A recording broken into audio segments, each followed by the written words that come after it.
கோவை அருகே தகாத உறவுக்காக தாயே பெற்ற குழந்தையை கொலை செய்த விவகாரம் தொடர்பாக கள்ளக்காதலன் தற்போது கைது செய்து போலீசார் விசாரணை மேற்கொண்டு வருகிறார்கள். கூடுதல் விவரங்களோடு இணைகிறார் நமது செய்தியாளர் நவமணிகண்டன். வணக்கம் நவமணிகண்டன்.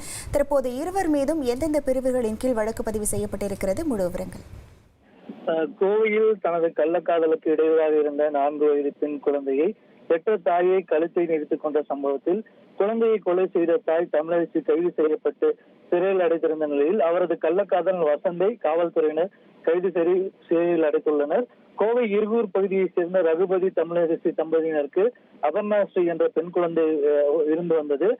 இந்த இரு தம்பதியினருக்கும் கருத்து வேறுபாடு ஏற்பட்டதன் காரணமாக தமிழரசி தனியாக வசித்து வந்துள்ளார்.